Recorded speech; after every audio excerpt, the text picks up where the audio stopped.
Fitanany raha ohatra ka mbola kristianina koa no antaniana am'izao vanim-potoana iainantsika zao hoe fantatrao ve zay inonao?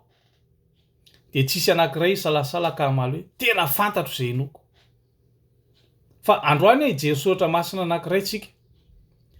De rehefa avy mandinika zany soratra masina zany tsika, de samy hiverina andiny tena kosa ndray ka amaly ny fanontaniana hoe tena fantatsika marina ve zay inontsika?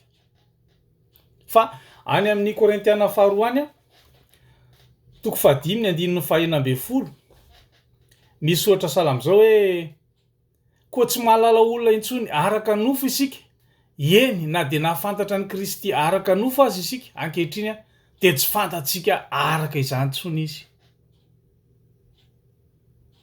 De tsika raha ohatra ka mijery tamin'ny vanim-potoana nanoratan'ny Paoly apôstôly an'ity epistily ity,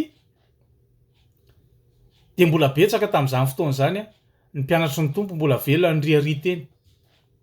Zany hoe reo mpianatry ny tompo nanatry maso sy mahafantatra tsara n'izany fiainan'i Jesosy zany, nahita tsara sy mahafantatra ny zavatra rehetrarehetra nataony. Ary nefa de zany indrindra no anafaran'ny Paoly apôstôly eto hoe na de nahafantatra ny Kristy araka nofo azy isika ankehitriny de tsy fantatsika araka izany tsony izy. Ary tsika am'izao vanim-potoana iainantsika zao tsy nisy nanatry maso na nahita ny zavatra nitranga tam'izany fotoana ela be zany, efa lasa zany. Fa io baiboly io no mitantara amintsika, de io no inotsika, de io no ilazantsika fa hoe fantatsika zay inotsika. Kanefa izany fahalalantsika zany ry havako isany, de izany no atao hoe fahalalana araka ny nofo fotsiny ihany. Mahafantatra an' Jesosy tsika araka ny nofo.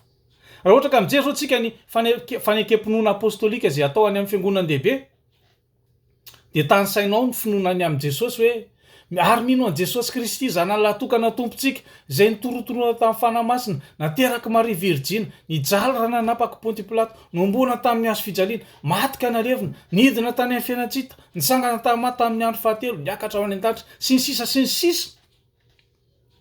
Fa izany finoana tany sainy zany ry havako isany de mbola fahalalana an' Jesosy araka nofo daholo fotsiny ihany zany . Ary zany mihitsy nefa no ampaharito hoe fa ankehitriny de tsy fantatsika araka izany tsony izy. Fa ahoana ary ny fipetrany? Io zany salamy gâteau e. Raha ohatra ka milaza tsika hoe mahafantatra gâteau anankiray, ka avy tsika mitanisa ny resetin'le gâteau, hoe salam'izao ny fanaovana azy de reto avy ny ilainy. Raha ohatra tsika ka milaza fa mahafantatra an' Jesosy, mahalala an'Andriamanitra, de nefa avy tsika mandray verset biblika de mitanisa tenin'Andriamanitra sy voasoratra ao anatin'io baiboly io, de mbola fahalalana araka ny nofo ihany re zany . Fa tsy zany ny voasoratra eto hoe ankehitriny de tsy fantatsika araka izany tsony izy am'izao vanim-potoana iainantsika zao. Fa ny atao hoe mahalala an' Jesosy, tena mahalala azy, rehefa niakatra tany an-danitra izy, de nandefa ny fanahiny masina izy. Ary io fanahiny masina miasa eo amin'ny fiainan'ny mino io, miasa eo amin'ny fiainan'ny mpianany io, miasa eo amin'ny fiainan'ny kristianina tsirairay avy. Io no mampahafantatra an'izany Jesosy zany hoe iza marina izy. Zany hoe le fiarahantsika manokana eo le Jesosy miditra sy mirotsaka an-tsehatra eo amin'ny fiainantsika manokana zany, eo amin'ny fiainantsika andavanandro, no mampahafantatra atsika hoe iza marina zany Jesosy zany, ary ahafahantsika mamaly hoe tena fantatro sanga Jesosy tena fantatro izy, tena fantatro le inoko. Tena iainantsika ve? Tena expérimententsika ve zany fiadanam-po omen'ny tompo zany hoe fiadanako no omeko anareo? Tena efa henontsika, tena tsapantsika ao anatintsika sy hitantsika ao amin'ny fiainantsika ve? Zany hoe fitiavan'Andriamanitra atsika zany. Tena henontsika ao anatintsika ao ve? Zany hoe voavela heloka namindran'Andriamanitra fo zany.